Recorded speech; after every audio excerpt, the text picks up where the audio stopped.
Hey, so why is the current generation considered the worst of all, the laziest, and doesn't care about anything? Today we're going to talk about this while we fertilize the coffee plants. Actually, that's your fault, okay? And I'll explain why, and let's see if there's a solution, right? Welcome to MANIFACO's channel. It's not here, it's over there. Look, today we're going to talk about a very serious topic. You've definitely heard a lot of people say, oh, my time was better, my time was different. Or have you heard many people complain that this new generation doesn't care, lacks commitment, and doesn't want to do anything? A current generation that doesn't care about being fired or isn't too worried about getting a job or really doing anything. And that's very easy to understand. What is that? In fact, that's one of the main reasons we don't have a workforce here in the countryside. We need people to work, but the old generation is already retiring and the young ones don't want this kind of good job. And for us to better understand why this happened, let's think back. So I know there are a lot of older people watching me. How was it in your time? In my father's time, for example, which was way before mine, right? He would go to school, classes were until about 11 o'clock and he had to get up early and go to school. When he got home from school, there was already a little note saying, hey, when you get home, eat a snack and come to the fields to work, and that was it. There was no such thing as coming home and watching Galinha Pintadinha, coming home and sitting on the couch and having food handed to you. They had to come home and make their own breakfast. There was no one at home. They lived in the countryside, right? The reality was a bit different. There was no one at home. They would get home, walk from school. From here to the school, it was about 4 kilometers. They would go on foot. Alone, they would come back, get home, make bread with butter, sprouts, and eat that, clean up the kitchen all by themselves, grab the sieve, the tools they needed, and come up here, exactly where we are now, here. Another field was already gone, so now I'm planting a new one. That was my father's reality. When my brother, who's much older than me, was little, it was the same way, just like that. So after you turned 7, there was no such thing as staying at home. No, man, at 7 years old, you were already someone working in the fields. And then a lot of people saw that as child labor, right? Something really bad, like the boy shouldn't work, the boy can't work, right? And then they created a bunch of laws prohibiting work because really there were some places that exploited children. Let me check if everything's right here. Everything's closed. Yeah, it's right.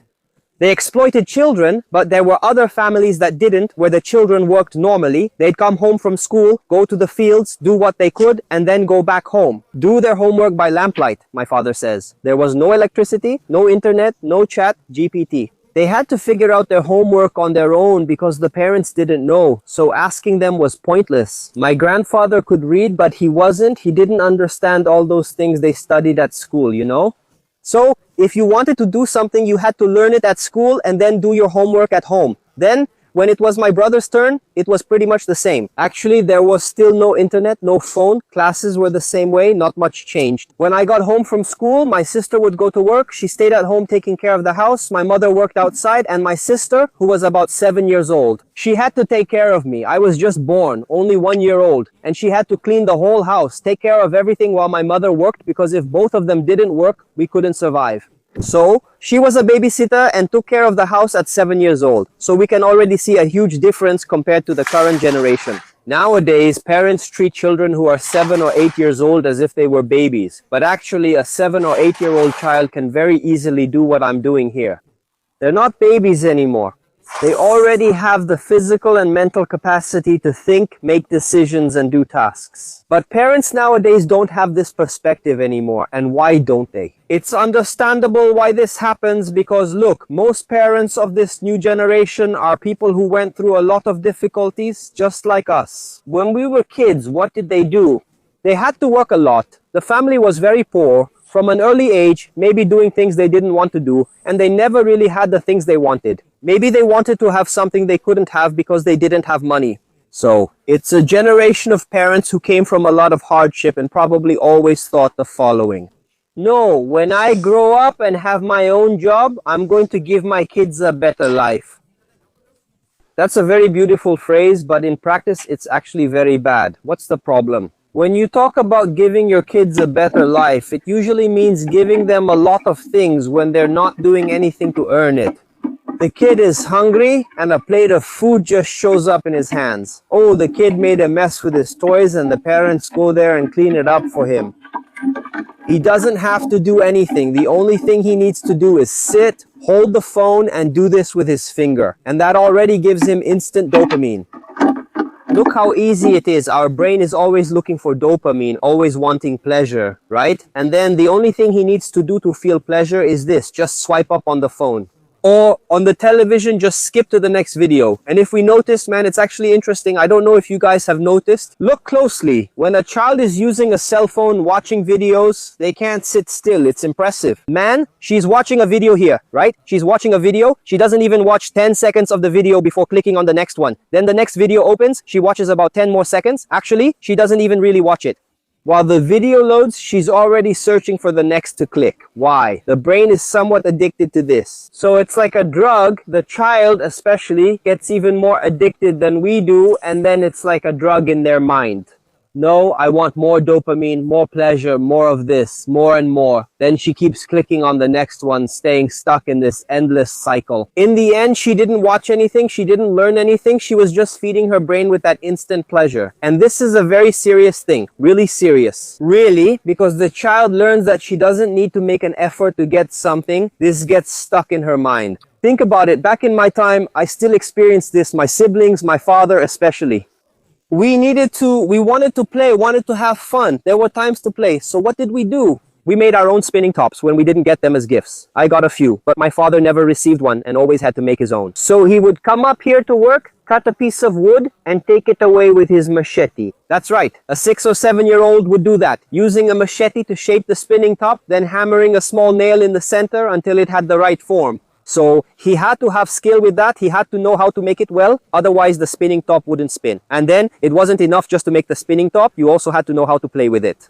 To be able to play with the spinning top, he had to practice a lot, really a lot, because anyone who plays with a spinning top knows very well that the way you throw it makes a big difference. So if you throw it well, you'll be able to make the spinning top spin for a long time. If not, it'll spin for just a little while. And then, among them, they would have competitions to see who could keep their spinning top spinning the longest. This made the child think. Without thinking, he wouldn't improve at spinning the top. Yeah, I'll have to untie it on the other side. So he would spend many hours coming up with strategies and practicing something new to get good at it, so then he could get that dopamine we all want so much. The amount of dopamine the brain received was much lower than what kids get nowadays, much lower, and the effort to get there was much greater. It wasn't just like, oh, I want it, I can do it, I get it. No, many people couldn't do it, they tried hard and still couldn't make it. And that directly reflects in our lives, because life itself is like that. Can I handle lifting this? I think it's better to put it this way. Adult life is like that. You don't get things easily. Things don't just fall into your lap like that. Oh, I want it and it just shows up. No, I'm tired. Our dopamine doesn't come from doing this here. It comes from working, from earning money after a lot of effort. And then that money buys the things we dream about so much. A trip, that takes time, man. And kids, they grow up thinking things are easy, that they just come flying to you. And who put that in their minds? It was their own parents because of the trauma of having to work as kids, but actually that work was the best thing in their lives. That's why when you see a spoiled kid who doesn't want to work, or even a young person, just pay close attention to young people. Then the young person doesn't want anything to do with anything. The young people I'm talking about are around 17 or 18 years old, and now they don't want anything to do with anything. They don't have the discipline to work. Try to get a young person to work on their own without a boss pushing them. They won't do anything, man. They'll do a little bit just to pretend, and then they'll go play on their phone, because the dopamine that the phone gives is much greater than what you get from a job well done. And the previous generation, they didn't grow up with cell phones. I only got a cell phone when I was about 15 or 16, and I bought it myself. So I was dying to have a cell phone. Everyone wanted one, but I didn't have one. I couldn't afford one, and my parents had even less. So I was already working and saving up. When I was about 15 or 16, I bought a really cool cell phone. When I was younger, like 13, I bought an MP4 player. That was really cool because there were already cell phones, but they were very expensive. Man, back then, I think a cell phone cost about 250 reais. It wasn't a touchscreen phone, it was a button phone, but it was expensive. Then the MP4 player came out, which also had a screen. You could put videos on it to watch. My dream was to watch videos on my phone because people watched videos. There was no internet here, so you had to send it to someone else via Bluetooth. I don't know if you remember this, but there were some people who had phones with infrared, and it took much longer to send videos. It was really hard. So most of the time, people just sent GIFs and images. I even had a phone that had both features, one of those flip phones, a cheap one that I bought used from someone. I don't remember how much I paid, but I didn't get it as a gift either. I bought the phone with my own work. That was when I was about 13 or 14 years old, something like that. And I was kind of the middleman. If someone wanted to send something via infrared, but the other person only had Bluetooth, they would send it to me via Bluetooth. My phone would then send it via infrared to the other person. That way, I was the middleman and the phone became a part of my life, but actually not really. As a kid and teen, there was no internet where we lived in the countryside, even though it existed elsewhere. There's that whole story about dial-up internet that you might have heard about. It never got here because we don't have a landline. The internet that finally arrived in our area was from Vivo. When we discovered cell phones, there was an antenna, that big antenna, and then they invented the modem, the internet modem. We used to buy that package with megabytes on a specific small SIM card. We would disconnect the cell phone from the antenna and connect the modem to the antenna and then use this modem to access the internet. I remember coming home from school when I was about 15, I would start downloading Beakman's World. I really liked watching Beakman's World. It was on television, but it only aired once a day and repeated a lot of episodes. I had the episodes I wanted to watch, so there were already some download sites and I would start downloading them. I worked all afternoon and got home at night, planning to watch a Beakman's World episode I downloaded, unless there was an error. Look, the effort I had to go through just to watch a video, I had to set it to download. Sometimes an episode of Beakman's World would air on television in the afternoon when I was working. I had a basic cell phone with a camera. I'd tie it up inside the house, in front of the television, set it to record, and then go work in the fields since it was my work time. When I got home, the cell phone had already turned off, the battery was dead, it wasn't working anymore, but it had recorded the episode of Beakman's World so I could watch that episode at night.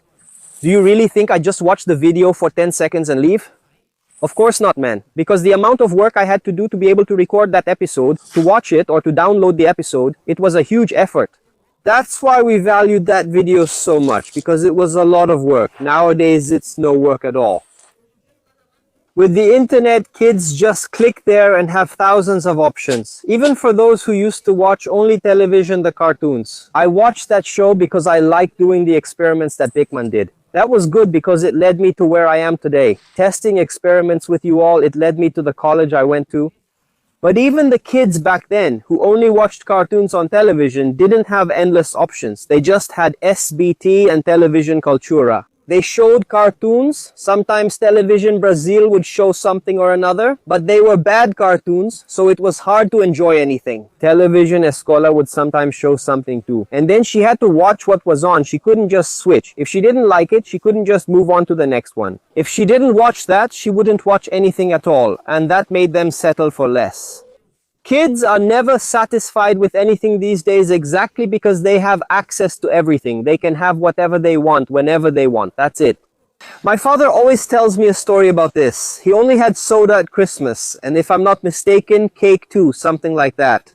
And they would get anxious waiting for Christmas to come just so they could have soda. And it wasn't even cold soda. It wasn't the cheapest one, it was warm, because that's what my grandfather could afford with the little money he had. At that time, he had little money and over 10 children. Yeah, so that soda was much tastier because it was much harder to get. You had to wait the whole year to maybe have a little sip. When it was my turn, I was a child, so I didn't have it all the time. Nowadays, kids can have it whenever they want if their parents drink soda. These days, some parents don't, but if the parents do, they give it to the child whenever they want. Just a little crying and asking is enough. In my day, we only got it at Christmas or on birthdays, and we'd get really excited for birthdays. When I got there to drink soda, I used to mix the soda flavors together, and it turned out terrible. Nowadays, I don't really drink much soda anymore. I know that stuff is bad for you. Speaking of birthdays, there's another cool thing about them. Have you ever stopped to watch kids playing at birthday parties? Nowadays, what's it like, man? It's really strange. Look how it was in my time. We'd get to the birthday party, then there was someone who would be it, and we'd say, who's going to be it? We decided who would be it by hiding a stone in our hands behind our backs. Those who picked the stone went to one side, and those who didn't went to the other. That was when we split into teams, right? Or if we were going to play hide and seek, then we would do Zerinho Zerinho Zerinho and whoever was left at the end would be it in hide and seek. And then you see that first you need some organization for that game to happen. Someone had to take the initiative, call the others, and organize that game. Then the rules were set, like let's play hide and seek. You can go up to there, but not beyond that. This is allowed, that isn't. Then there's who's last or who's first, who's tagged last, who's tagged first, who will count, and up to what number they'll count. No peeking or hiding behind the counter. Those things aren't allowed. So you see that the game had a structure, a set of rules. It was complex. The game wasn't just any random thing. Have you noticed kids at birthday parties now? Instead of playing together, they usually sit by their parents on their phones since parents don't want them running around. You're going to fall, you're going to get dirty, you can already see that's wrong right there. But when there's the rare situation where they do play, what is the game like? Is there going to be a bounce house or maybe a slide, something like that? But if there isn't, what is it? That's their playtime. They run. But what is tag? Someone is it. And then the person has to run from the other and hide and all that. And then whoever they touch becomes it. No, that's not it. It's peak ahuda. No, it's not peak alto. I used to play peak alto a lot. I would memorize all the high spots possible to trick the person who was it and then climb up high. And they couldn't catch me. Strategy? No. Their running game is just chaos. They gather a bunch of kids who run randomly from side to side, following each other. There's no goal, no rules, no organization. It's just running. Do you see a pattern here, man? Why do kids play like this nowadays? Is it because they haven't learned to organize or create rules and patterns? They've learned that dopamine comes easily, that they don't need to make any effort. So when they go play, they don't make any effort either. They just run. This is directly reflected when these children become adults, because adult life isn't like that. Without effort, there is no reward. I saw some people the other day complaining about this new generation that's turning 16. 17 years old, those who are just starting to work, young apprentices, and they start working in supermarkets in little places like that. And it's the worst of all generations when it comes to working. It's the worst of all. Why does this happen? Because they just don't care, man. They don't want to work because they've been used to not working their whole lives. They've never done anything. They have maids at home, they have nannies, they have everything. They've never cleaned a house, never washed a dish, never went to the fields with their parents to work, never did anything. And now, all of a sudden, they have to submit to someone who's going to tell them what they have to do. And it's something totally new. So they start to reject it, and then inside they perform very poorly, they don't work properly, and for any little thing, they just leave. If she got irritated with anything inside, she just leaves because there are no consequences. If she leaves, it doesn't matter. Her food will keep coming, her cell phone internet, her father will provide everything. She'll keep traveling to places where her parents go. There are no consequences. And because of this lack of consequences, they act however they want. This is complicated because there's not much you can do. You see that it's not something isolated. It happened to that person over there, but it's not just them, and it's not just in Brazil, it's everywhere. Too much ease ruins things. Children need difficulty. They need to understand that things don't just fall into their laps, and that's something parents can still teach them. But only a little, because when you go to school, for example, at least here in my region, the kids have to leave home at 5 in the morning and get back at 3 in the afternoon. What time will the kid have to work to be able to learn something, to do anything? There's no time at all because he gets home and soon it's already night, and he has to go to bed early because he has to wake up early the next day. He spends all his time at school, so the only thing he's going to learn is what he learns there. And you know very well, at school they don't teach what's really needed. The kids are just there, at school. There are 15 subjects in a day, and they don't even learn how to make an investment. They don't learn that they need to save some money instead of spending it all. Teenagers are just beginning their lives, starting to earn small salaries, and they're already in debt for a year's wages, making payments on their parents' credit card for purchases they made, because neither they nor their parents learned about this in school. So they just follow the same path. And school, which should be the main place for them to learn these things, to learn a trade, doesn't offer any of that. There, you learn geography, the history of wars in Europe, Bhaskara's theorem, and so on. A bunch of things that, in practice, nobody is going to use. Maybe the people who become teachers one day will use it, but other than that, in real life, nobody will use it. So why do we learn all this and not learn what we really need? That's the cause of everything we're talking about. It's a challenge. That's something that's complicated for new parents now. I myself have a child on the way. He should be born in about 2 or 3 months. And I already know that this is going to be a huge challenge for me to handle.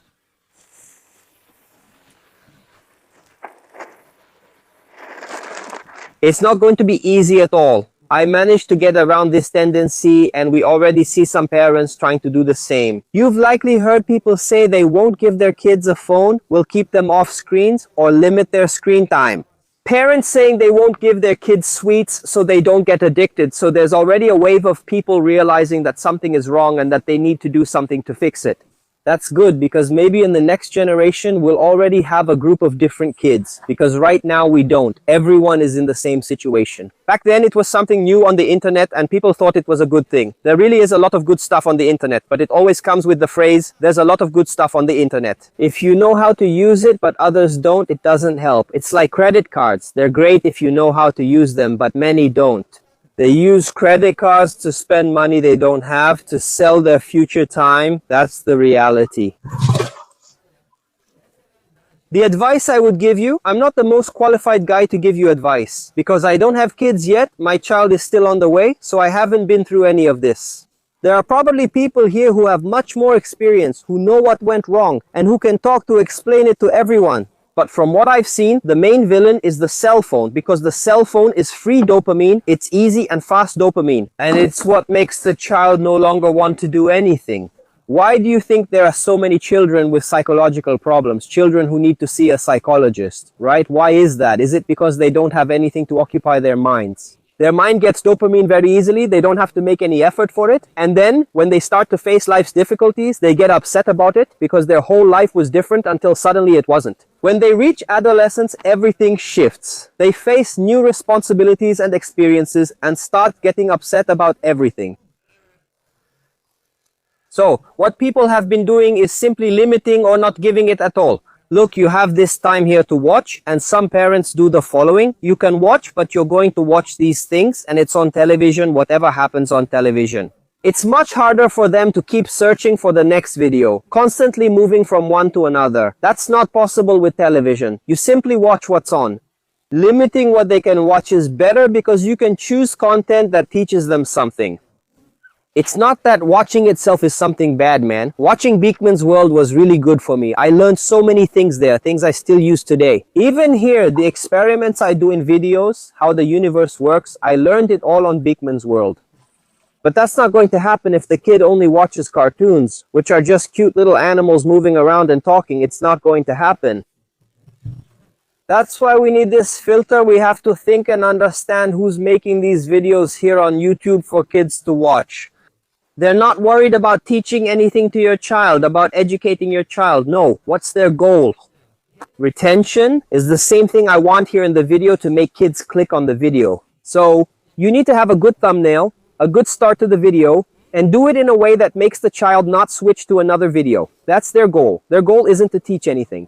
So they will do everything possible to make the child stay on the video, because it's very hard. Kids don't want to stay on the video. She wants to move on. She doesn't care if she's not teaching or even making the child dumber. Her goal is to make the child watch, because the more the child watches, the more money the person making the video earns. Yeah, that's the reality. So we see a lot of children's channels even using strategies, a lot of heavy stuff to be able to reach that goal. I was watching a documentary the other day about some children's channels. They have a sequence of colors that are very attractive to the eyes, and they always need to be in that order. So there's green, yellow, and blue. It's always a sequence. So that video frame needs to have those three main colors. And besides having that color sequence, it needs to change every 2 seconds at most. So the video frame never lasts the same amount of time. This bunch of me, I'm explaining we are, and watching for a longer time. That's where the parent's critical thinking comes in. Because if he keeps staying there like that, when he faces the real world, which isn't like that, he'll get frustrated with it, and then he'll rebel and won't want that anymore. Because where he was before was better. It is. It's like saying that politicians are there to help you or to help the people. Their only goal there is to collect as much as possible, and then the money is for themselves. There's no such thing as wanting to help you. They use this idea that they're going to help you just so you'll vote for them so they can get in again and collect more money. It's a strategy. The same thing applies to anyone making content your child watches. They want your child as a viewer. They don't care if you're learning anything, and that's where you need to step in, because otherwise we'll have a generation just like the one we have now. believe it or not, man, the trend is to get worse. Because if you really look at this generation that's now entering the job market, that's causing so much trouble, they only got the internet partially. You see someone who's 18 years old today, 18 years old, they were born in 2008. That's 2008, man. In 2008, here in my region, in the countryside, the internet was just starting to arrive. I think it wasn't even arriving yet. There wasn't even internet. So, some of these kids who are already causing trouble today didn't even get a cell phone when they were 1 or 2 years old. They only got one when they were a bit older. But the new generation, the ones growing up now, they're born with a cell phone in their hands. I think if you put a cell phone between a woman's legs, the kid would come out already reaching for the phone. They already know that's much better than just staring at the ceiling. When she's lying there in bed, it's much more fun for her to watch Peppa Pig than to just stare at the ceiling, waiting for time to pass. So later, in the first few months, the child is already using the cell phone, can already skip videos, and can already choose something else to watch. Just think about it. Look at the child's ability. Why don't we use that for something good, isn't it? That's what I was noticing about this new generation. And also, these teenagers, young people who are entering the job market, they grew up watching influencers who make a lot of money indeed. And then they have something in their minds that their work is also worth a lot. So when they enter the job market, they already want to earn a lot, they want to work and already get a big salary. Even without experience, without having the same performance as someone else, even without anything, they already want to come in with their foot in the door. And that's why they quit one job or another because of this. Because they learned that it's possible to make a lot of money without much effort, and there really is a way. But that's not the rule, it's an exception. And for you to get there, you have two options. Either you get lucky, really lucky, or you work really hard. And she doesn't want to work hard, and luck is very hard to come by. So, she gets upset about that. She goes to the supermarket to earn minimum wage and gets upset about it, and now the supermarkets are in this terrible crisis. Then, they're trying to get more people to work, and they can't find anyone because there really isn't anyone. The young people don't want to. It's much worse in the countryside for the people who work or come here. For me, spraying pesticides, weeding, it's all hard work. Old people can't find young ones to do it from time to time. There's always that one exception who wants to work, so what does he do? He starts his own farm, develops it, and turns it into a business. But those are exceptions. When the parents really invested in their child's education, that's when these cases appear. But most of the time, people still believe the false promise that they'll go to college, graduate, and come out employed and making a lot of money.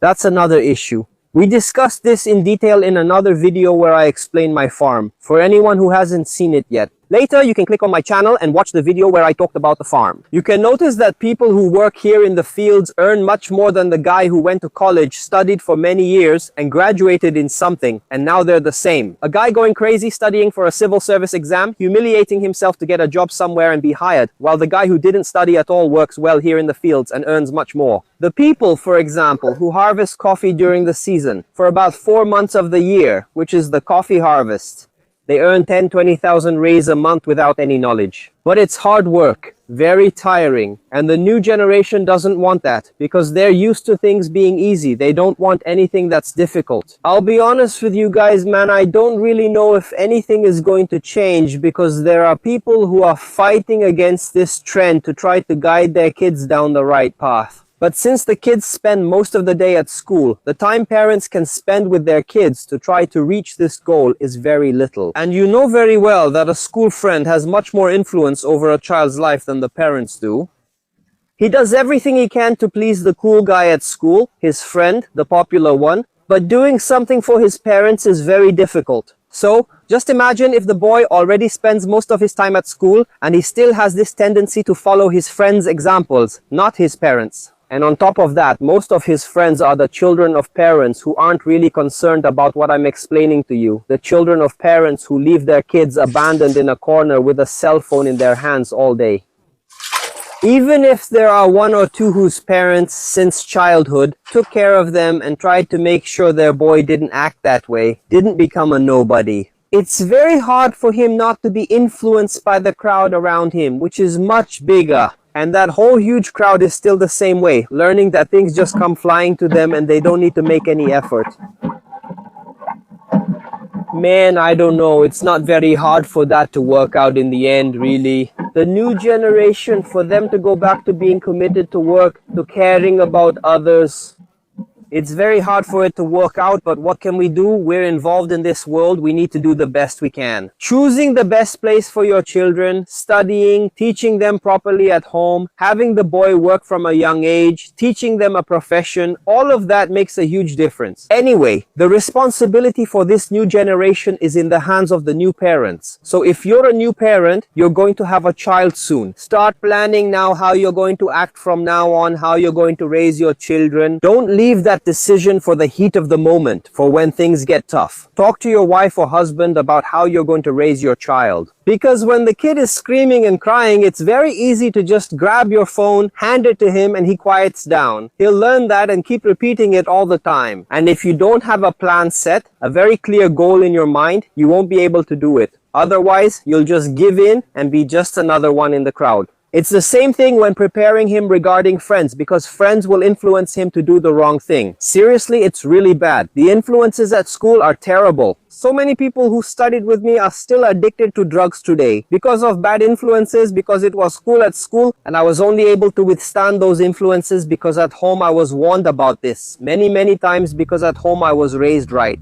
And if the only education your child gets is from their phone, things aren't going to turn out well. No, I hope you enjoyed this video. I'll see you in the next one, okay? See you?